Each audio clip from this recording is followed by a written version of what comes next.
This message has no affiliation with the Department of War. Well, welcome back, everyone. Today we are examining bail reform amid signs of national shift from the no cash policies with a special guest. Texas voters passed Proposition 3 in November 2025, empowering judges to deny bail in violent cases where defendants pose clear danger. It's already working. In January 2026, a judge denied bail to 18-year-old Audrey Matthews, charged with murdering his own classmate, Andrew Meismer, in a high school stabbing over a vape pen dispute. Without further ado, let's dive into this. This is the Martin Memo.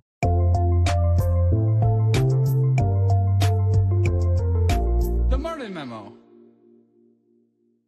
To unpack the implications, I'm joined by Ken Good, a veteran bail attorney, a professional Bondsmen of Texas board member, an author of Goods on Bail, and expert in Texas courts. Ken, welcome in. It's great to have you on today. Well, thank you so much for having me. I'm glad to be here. Absolutely. And, we've talked just a little bit beforehand, and I've talked with your associate, Mr. Elliot Chang. But for those of the individuals out there who don't know who you are, do you have a little brief introduction to give them on who the wonderful Ken Good is? Sure. I would say the wonderful Ken Good. I don't know if a lot of people would agree with that. I think a lot of people would disagree with that. I'm an attorney. I've been practicing law for can you believe 35 years? I would say when I started practicing law, I didn't have any natural highlights, but I really have some natural highlights now. But I really think that's from raising daughters. I have two daughters. The oldest is fixing to get married in June, and the youngest is a senior in college. And so girls are great, but they can also turn your hair gray. But let's see, for as an attorney, I've been practicing law for 35 years. I started out representing doctors in hospitals when they got sued, and so I was on court TV as a young attorney on a case that there was no way we were going to win, and then we won. I argued my first case at the Supreme Court of Texas as a 4-year attorney, which is a huge honor. And I've argued cases at the Texas Court of Criminal Appeals. So Texas has 2 high courts. And then I've argued cases across Texas and in the federal system and the Fifth Circuit, which is, for the federal system for Texas. And I will tell you, the first time I argued a case there, those people were so smart, and they kept asking questions that I had no answer to because I was just a dumb young attorney, and they would ask me a question. And finally, I just said, Your Honor, I don't even know what you just said, let alone can I answer your question. And so I'm kind of known for, being honest. And if I think it, sometimes I say it, probably sometimes I shouldn't say it.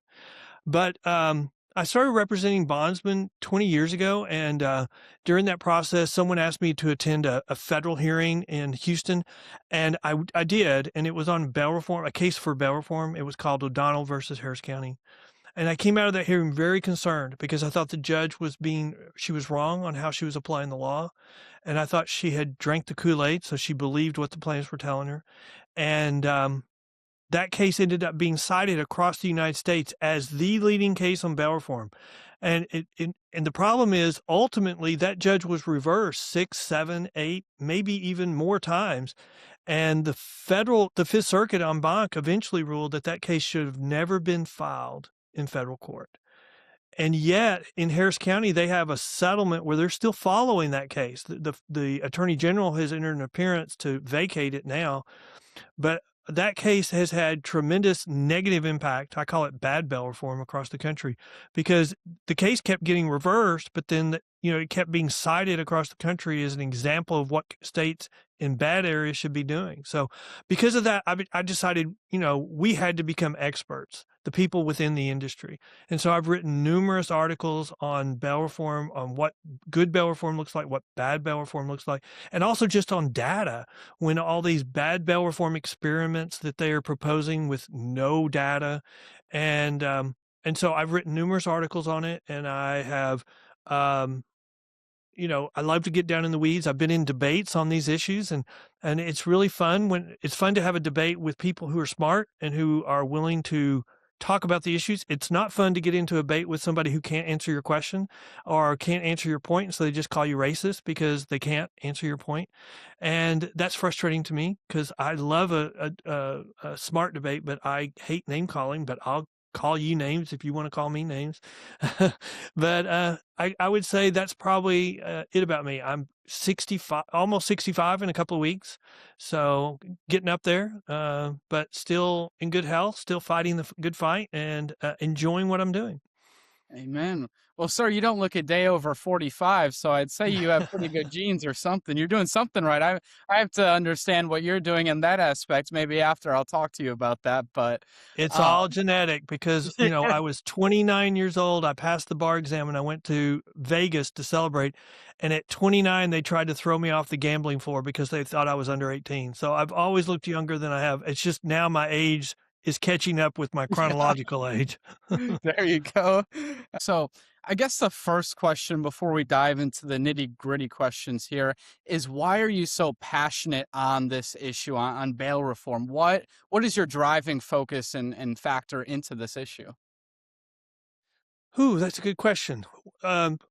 What drives me is bail, the private industry bail is the winning story.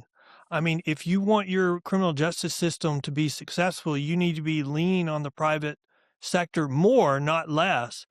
We have all these arguments that talk about what's fair.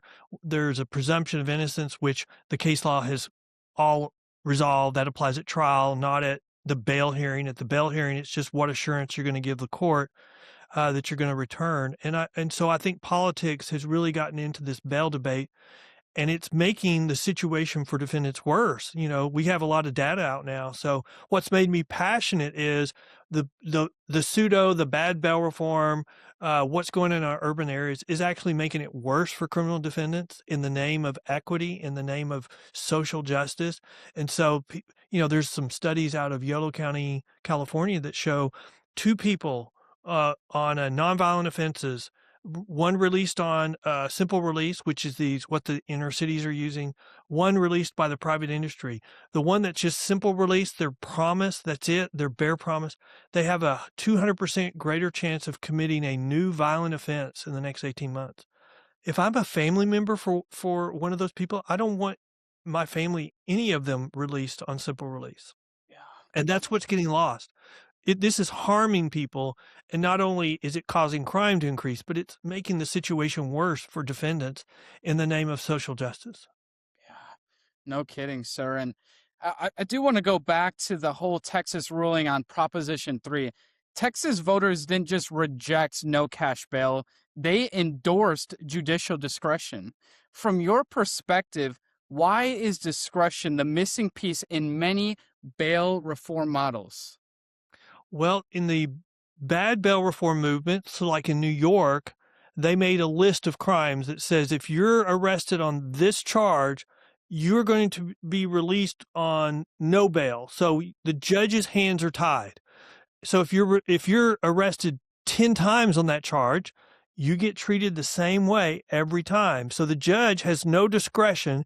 He can't consider that you have a 10-page criminal history, and so what? It's a misdemeanor. And so we're actually taking away discretion of the judges in the name of we want everybody to be treated the same. The problem is that our criminal justice system was never intended to treat everyone the same. We want to put what pressure is needed on you to make you turn around and be successful or a productive citizen. And then whatever pressure needs to be put on me to make me turn around. And I promise you, I'm a wimp. You need to put a lot less pressure on me than we would you, because I'm going to fold really quickly. But that's the whole concept of our criminal justice system. And the bad bail reform movement is cookie cutter. We want to treat everybody the same in the name of equity. And that's not what the system was intended to be like. And so we're actually, in the name of treating everyone the same, we're showing gangs, career criminals, and organized crime how to make millions and millions of dollars out of these cookie cutter crimes where the judges have no discretion. Right. Unreal, sir. And critics say denying bail undermines the presumption of innocence. How do you respond to that argument in cases where the alleged facts themselves show an ongoing danger? Well, I would say that the presumption of innocence applies at trial. It does not apply at the bail hearing. And the sad thing is, these are activists that are making this argument. So it's poll-driven jargon that's a catchy phrase, but it's all been resolved by case law. The case law has all said, and it's been that way for decades, that the presumption of innocence does not apply at the bail hearing. So when that argument's being made, you know that this is an attempt to manipulate you based upon jargon, on slogans, on focus group stuff. It's not based on the law. It's not based on anything else. It's just all a lie. Unreal.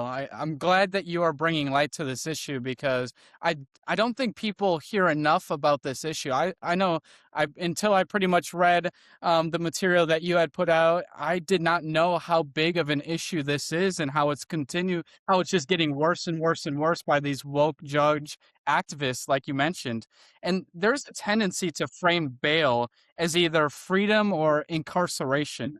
How does the bail system actually function as a middle ground between those two extremes? Well, I think you would say that those are the two extremes of the far fringes of the party. So we've just ended a period where the pendulum's been swinging very far left. And the problem with that is when we are soft on crime, crime goes up. And when the public does not feel safe, then they're not going to stand for more crime. And so it doesn't last very long. You know, we've already been through a cycle like this in the 60s where we were soft on crime. We felt safe. We were more forgiving. And then crime started increasing, but the two parties couldn't agree on how to address it. And so one party refused to participate at all. And that's one of the reasons why Reagan was elected with his war on drugs. But the problem is when the pendulum starts swinging the opposite direction, the far on the right is we're going to hold everybody until their cases are resolved. And we're going to start with the violent offenses. The problem with that is the public is never going to agree to pay for the cost of holding everybody. And so the natural middle ground that works is the private industry bail system or the bail system. And the reason why it works is, well, the private industry has the lowest failure to appear rate, so it gets the most people to court by far. And if you overlay a level of accountability, so if you fail to show up, well, then we're going to hold you. Or if you don't have a good excuse, then we're going to hold you. Well, then that's the best system. What we're doing the reason why the left is supporting, the activists are kind of supporting hold everybody is because it won't last long because the public won't pay for it. And so they're kind of going along. They're putting out papers saying, well, we shouldn't be supporting this. Well, this is a direct result of the policies that you've been advocating for the last 6 or 7 years. So these policies are your fault, but they won't acknowledge it. But I think some of them kind of like that because they know they won't last. And so they see that as now the pendulum, that will cause the pendulum to start swinging back, where if they would all work together, the middle ground is to offer more of the private industry. Some reformers argue that risk assessment tools can replace bail entirely. Based on your experience, where do those tools fall short in predicting escalation or future violence? Well, okay, so risk assessments are an experiment, and it's an experiment using technology. What the people pushing, these advocates that are pushing risk assessment tools won't tell you is the largest digital companies in the world have all signed off on a press release saying they shouldn't be used for bail. And so the companies that do these things, the companies that design these things, the largest digital companies in the world say, don't do it, but still we have advocates that push for them. And here's the reason why you shouldn't be using them. Risk assessments are great at predicting what groups will do, but they're terrible at predicting what individuals will do. Right. And one of the reasons why they're so successful on a group is they take into consideration the racial makeup of a group. So when it's taking an assessment or making a determination as to an individual, it's still taking into consideration race, which is probably the biggest argument against them. And so the advocates will say, oh, no, we don't do that anymore. And yeah, right. I mean, the biggest problem I have is the biggest digital companies in the world say don't use them. And yet the activists say, well, we should still be using this digital tool. I mean, it doesn't make sense. No, not at all. I do want to mention Texas voters approved this constitutional amendment at the ballot box. What does that say about the public trust or lack thereof, depending on where you live, in the direction of national criminal justice reform? Well, Texas is bucking the trend. It's going in the opposite direction of what our inner cities are doing, our urban cities. They're strengthening the criminal justice system. They are also pushing for more accountability. So where New York, California are pushing for more simple release, Texas is limiting the use of simple release for violent offenses. If you're charged with certain crimes, you can't get the Texas equivalent of a simple release, which would be a personal bond. And I see that expanding, especially as more and more data comes out. I think that we're going to see an expansion of this Yolo County study, and I expect that to be devastating. But the activists will continue to ignore it. The problem we have is the activists won't admit that what they're proposing is not working.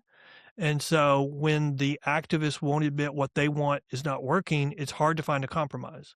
And so I think we're at the point where I would say what they've done has failed. I mean, look in Cook County, Illinois, the no surety bonds, the no cash bonds according to the clerk, has resulted in a 70% failure to appear rate. That means 70 out of every 100 people are not showing up for court. And what did the activists say? Oh, that just can't be right. That just can't be true. That's just terrible. Well, the problem is there's so much data now. Harris County is doing this for misdemeanors. They have over 2 years have an average of an 83% failure to appear rate. California, I did a podcast with a DA who does all misdemeanors get this simple release. He says they have an 80% failure to appear rate in misdemeanors across the state of California. And so we're getting more and more data. I mean, there's a sheriff's group in Houston that did a 1-week study and found a 75% failure to appear rate. So, I mean, Cook County is not an outlier. It is right in there with all these other statistics that show that this bad bail reform is actually damaging the criminal justice system, not improving it. Wow. Unreal. And you've mentioned Cook County, California, New York, Illinois. Are there any big problem hubs that you see, or any that maybe are trending in the wrong direction? Or do you think for the most part things are headed the right way? Oh, I think that I think with the election of Trump, the pendulum has started swinging back because we've gotten a backlash. We would have had that backlash 2 years before, but the Supreme Court made its ruling on abortion, and that kind of overcame the criminal justice crime backlash. But when Trump was elected, I think the pendulum started swinging the other way with immigration and crime.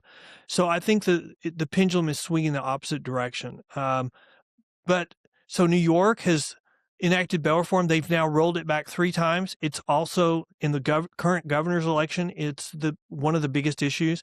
She said last time that she was not going to roll back bail reform anymore, and so now in the middle of the campaign, she's open to doing it again. California had Gascon as its DA in LA County, and he was, the biggest soft on crime. He was the poster boy for it, and he got only 20-something% on his reelection bid last November and got trounced. And then the guy that beat him was a law and order candidate. So these soft on crime DAs have a short shelf life, maybe 1 or 2 election cycles, and then they seem to get run out of office and get replaced with a law and order candidate. So I think it's improving. I think jurisdictions are realizing that what they were doing was not working, even though the activists won't. And then with what you're seeing with the immigration, where they're coming in and arresting criminals, illegal aliens, I mean, that's had a huge impact on the murder rate nationwide and also on crime in jurisdictions. Look at, I think, Nashville. Look at Washington, D.C. I mean, even look in Minnesota and Indianapolis. They threw a fit about them being there, but their crime rate dropped while they were there. Right. Unreal.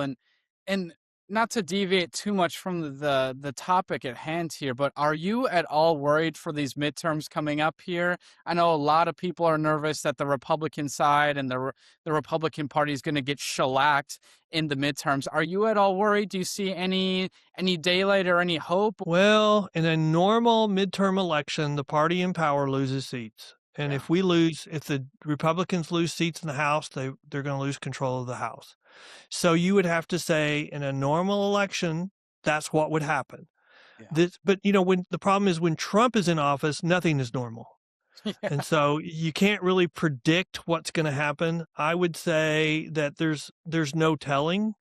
There's a lot of wild cards that can take place, but I think that the scary thing is there's two polls out. I think in the last 24 hours, one of them said 58% of the public, voting public, have agree that the Democrats have gone too far.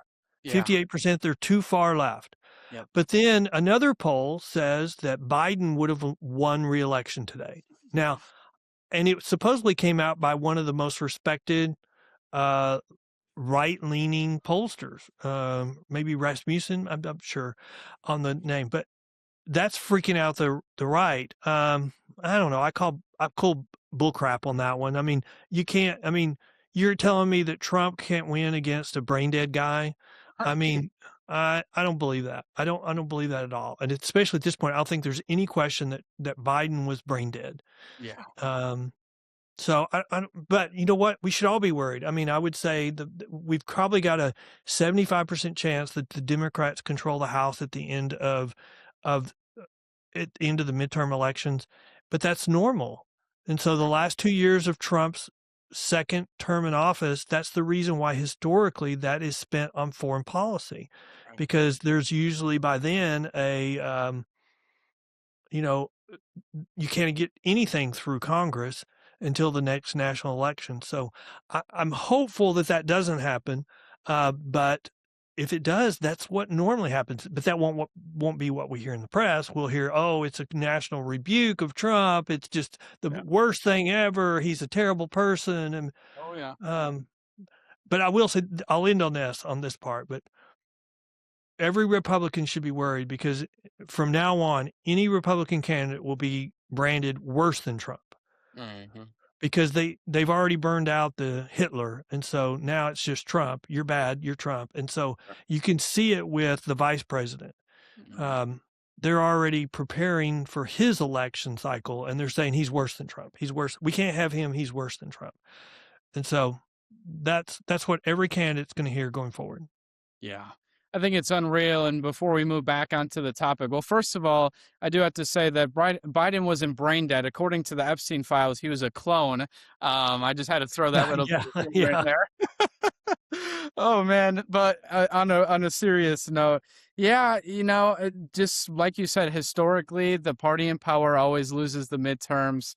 It just more or less how much do they lose it by? So I guess we'll find out. And yeah, I wouldn't say JD Vance is worse than President Trump. I think JD Vance is a more calculated, mild-mannered version of President Trump, but there's still plenty of time, and we'll see. And what? Well, but I mean, sorry.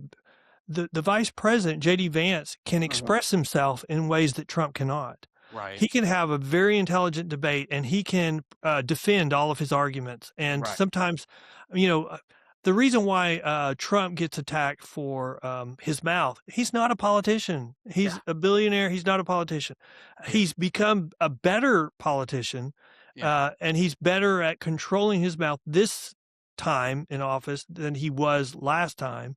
Yeah. But he's still not a politician. Right. I mean, it's hard to say he's not a politician when he's president of the United States, but Right. by and large, he's not historically a politician, and he's more like a general, because he's a billionaire. He's used to giving out orders, and everybody jumps. I always think, I've always said, if you want to know what I think about Trump, how does he treat his children? I think that speaks more about the man Trump. Don't listen to what the press says about him. Don't listen to anything. Listen to what does his children and now his grandchildren, Right. and what's his relationship with them. And everything I see says he has a special relationship with his children, and his grandchildren. And, his daughter, he's got a granddaughter that plays golf, and I Yep. think she's on the LPGA tour now, but Yep. she plays golf with him. She's talked about, where he's given her a hard time when she's shooting, and she's giving him a hard time. And I'm like, don't we all crave that kind of special relationship? So I think uh, that's a bigger thing about the type of person he is than anything else we see on the Cartoon Network known as the mainstream media. Cartoon Network. That's a new one. I like that. I might have to use that instead of CNN, something of that variation. But I do want to move back on track here. And then the next question I have for you is bail bondsmen are often portrayed as self-interested actors. Mhm. What role do bondsmen actually play in accountability, compliance, and ensuring defendants show up to court? Well, the bonding industry is really very closely intertwined with the criminal justice system, like in Texas, according to the latest statistics from the Office of Court Administration. The private surety bail system is responsible for 86% of all releases in the state. And so, um, that's not just bonding people out of court. That's bonding them out, getting their family involved, but also they have to check in. So they are reporting to the bonding company. And so if they stop reporting, we can report that to the court. Or if the family comes to us and said, little Johnny has started using drugs again, we can report that to the court, and the court can take them back into custody and decide whether they need to stay in jail or they can do some shock probation, get them back in jail and get them straightened out and then release them again. So there's nothing that pretrial that provides better or more supervision than the private industry. We've got lots of places that try, but the big test is the failure to appear rates. The private industry has a failure to appear rate of less than 10%. We've already talked about these simple release mechanisms that have failure to appear rates of 70, 80 or more percent. And so there's no comparison there. I mean, one gets cases through the system quickly. Everything else causes backlogs because cases can't go forward if they're not there. We have to put them on hold. And the same number of cases being added to the conveyor belt. So if backlogs get to a certain point, the courts have to either dismiss cases or the system will collapse. And, when you start dismissing cases, criminals see that as a green light to commit more crime. And so we need to get cases resolved. We need to get whatever system works to get people to go to court so they can get their case resolved so we can give justice to victims. That's what we need to be using more of. The problem with the activists is they can't admit that that's the private industry bail system. And that's the only reason why the private industry bail system's been around for 200 years, because there's such a difference between it and anything else. I see. All right. And if a state eliminates cash bail but lacks the jail space or political will to deny release outright, what happens in practice? Are we seeing that play out elsewhere as well? Yeah, I mean, I think the best example is Chicago. I mean, where Trump is talking about how many people get killed every weekend. I mean, it's like the city has been turned over to gangs. Right. And, and even in, was it the Minneapolis or the state of Minnesota? I think it was Minneapolis. The mayor was calling on gangs to take up arms against ICE. Yep. I mean, in what city does the politicians interact with gangs? Are urban cities where they've turned over the cities to that. And so when you no longer use the private industry, when you get rid of anything that gives an incentive for people to come to court, what is that going to do? It's going to cause crime to increase. And also when crime increases, it just creates a snowball, because then you need to arrest more people, but you still have less room. And so then you have to release them. And then they see, well, gosh, there was no consequences for what I just did. So let's do something again. And then now we have the data from Yolo County that says 200% greater chance they're going to commit a violent offense. So you could argue that doing that causes the misdemeanors to be the training ground for tomorrow's felonies. I like that. That's a good phrase to put it, and I like that. But you are unfortunately you are correct on that issue. And again, this is something that a lot of people need to hear, that these soft white glove treatment crimes, and it does not work, and it does not bode well for anyone. So I'm glad you're bringing this all up. I do have one more serious question for you, and then we'll end it with a lighthearted question. Looking ahead to 2026 and beyond, do you expect more states to move towards Texas model? Or are we heading for a deeper divide between reform states and public safety first states? I think that in the short term, we're going to have a divide, and especially if there is a resurgence in the midterm elections, because it'll be misread by the left or by the activists as they need to push harder. I think we need one more national election where the soft on crime people lose, because they haven't learned the lesson from the last national election. And so you're seeing people say, well, we just weren't activists enough. We weren't left enough. That's the reason why we lost. Yeah. And so I think we need one more national election where they lose for being soft on crime. And then the two parties will recalibrate. They will both be law and order parties like they have historically been. And so then we can fight about other identity issues. And so I think we need that recalibration. I'm hoping that it will continue through the midterms, but history is not on my side to say that that's what's going to happen. But in the long term, I'm still very hopeful, because the soft on crime policies are not sustainable. They just cannot stand up to the test of time. And so the activists if they don't want to admit it, that's fine, because the public can see it. I mean, for a long time, we're just now discovering that these activist groups have figured out that they can flood Google with pseudo studies. And then what they call artificial intelligence, when you ask them about what's the best type of release, it'll pull from those pseudo studies and spit it back as artificial intelligence. And that's how we discovered that it's not true artificial intelligence. It's news aggregation. Right. And that's a problem. And we're fighting that now. And I think that we're making progress, but I think that these reforms are not working, and everybody can see they're not working. The reason why they're kind of still stuck here is the activists kind of are holding the politicians hostage. If you agree that they're not working and you concede that, we'll put up somebody to run against you. And then you're done. And then you've always been a politician. What else can you do? Right. And if we reject you, you sure as hell can't be a Republican. So you're going to stay with where you are, or you're done. And that's what you're seeing. I would even argue that's what happened to the governor of Minnesota. He got held hostage until they made him stick his neck out so far that he got his neck cut off with the reforms. I mean, with the fraud allegations. So, I mean, he stuck it out. He did everything they asked him to do. And you know what happened? He got his neck cut off. And we need to have that happen to some more of these soft on crime politicians who are being held hostage by the activists. Amen. Well said, sir. And I appreciate all of that. And this is going to be great content for our viewers out here. So I hope that they definitely tune into this and tune into your work. Before we go ahead and wrap this thing up and plug in the socials, it's a tradition on my show that we ask one or two questions at the end that are a little more lighthearted. So with that being said, it was just President's Day weekend. Do you have a favorite president, and also why are they your favorite president? Yes, I do. And I would say it's Ronald Reagan. And the reason, and this tells you how old I am. So when Ronald Reagan was elected president in 1980, I was a freshman in college.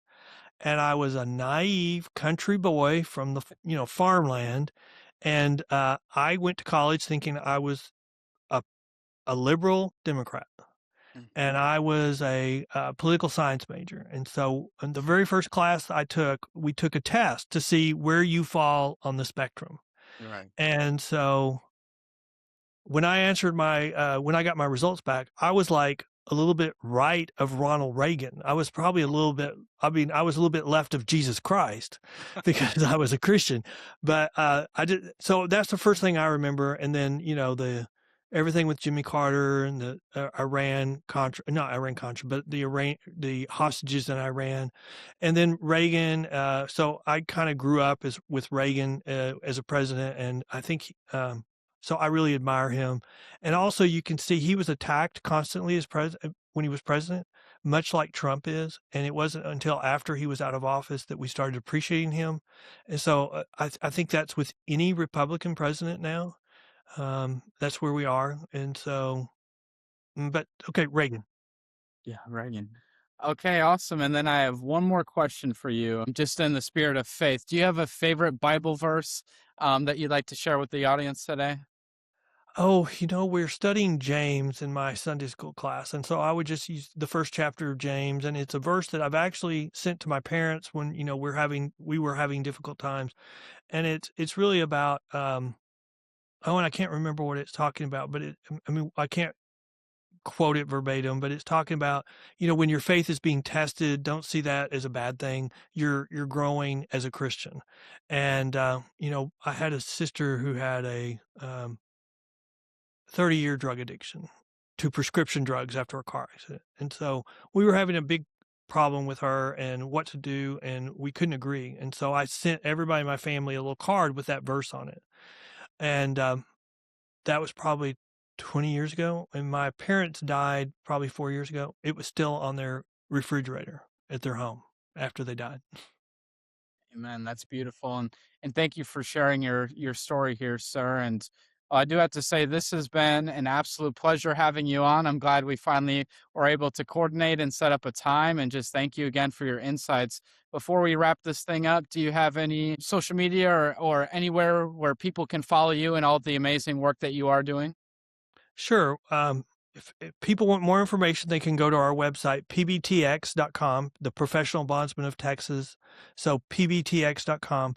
We have all the little socials. We're on Facebook, we're on Twitter, X, but we have a blog on our website where we highlight important criminal justice stories. But we also have our own podcast, and there's a link on our menu, but you can also go directly to it, and it's called The Bell Post, and it's located at thebellpost.com. And all we do is talk about what works in the criminal justice system, bail reform movement, what doesn't work. And so if you want to get down in the weeds, we have a whole library of articles and publications and podcasts about criminal justice issues. All right. Well, you heard it here, folks. Be sure to go check him out and all the amazing work that he and others have been doing and contributing to America. Well, sir, it's been a pleasure having you on today. Thank you so much for your time and joining us, and we'll have to do this again sometime. Thank you so much for having me. Absolutely. Well, folks, that is all we have in store for today. Be sure to join us on Friday as we go over another surprise topic. Share your thoughts on X, follow us on Instagram and Facebook at the Martin Memo, and do not forget to subscribe on YouTube. Now, in case I don't see you, good morning, good afternoon, and good night. This is the Martin Memo.